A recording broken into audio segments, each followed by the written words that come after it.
It was late in the day, the kind of hour when everything feels a little softer and a little slower.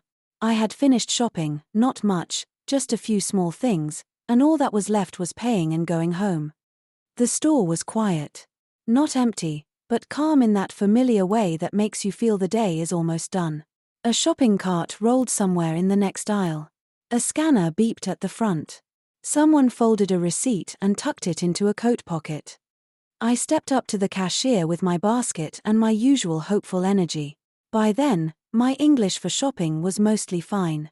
Not perfect, but enough to get through a normal day without too much drama. She smiled politely and began scanning my items.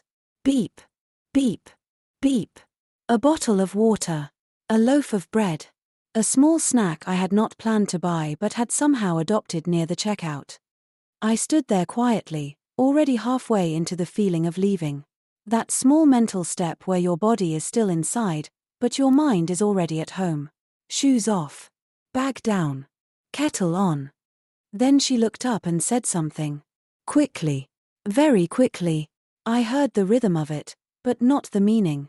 And somehow, for reasons still unknown, my brain translated it as, "Have a nice day."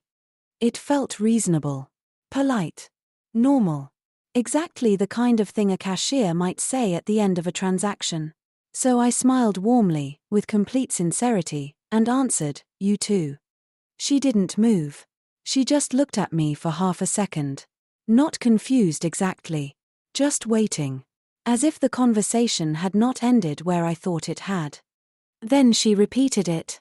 A little more clearly this time. Debit or credit? Ah. There it was. Not a farewell. Not a kind closing sentence. A practical question. A money question. For one small, perfectly painful moment, everything inside me went quiet. Not dramatic quiet. Just that tiny inner pause when you realize you have answered the wrong life. I laughed a little. Not because I wanted to. Because there was nothing else to do. "Oh," I said softly. "Debit." And then, because apparently embarrassment makes me polite, I added, "Sorry." She smiled then. A real smile. Not big. Just enough to make the moment feel human again. "It's okay," she said. And somehow those two words made everything easier. I tapped my card, watched the little screen, and tried not to replay the previous 5 seconds too many times.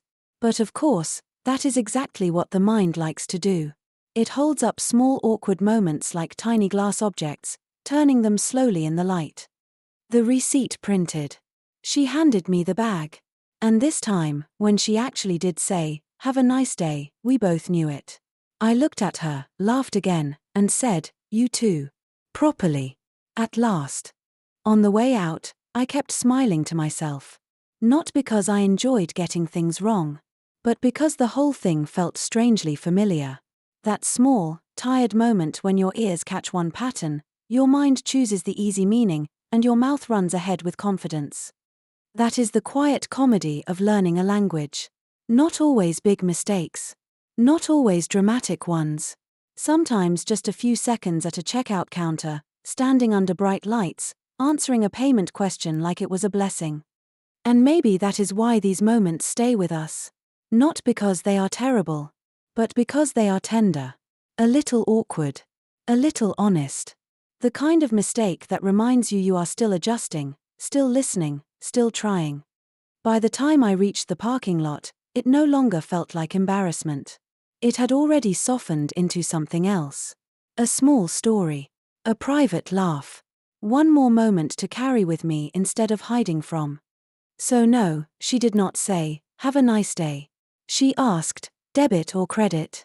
And yes, I answered too early and too warmly. But that is all right. Sometimes learning a new language sounds exactly like that, hearing kindness where there was only a question, and still finding your way through the moment.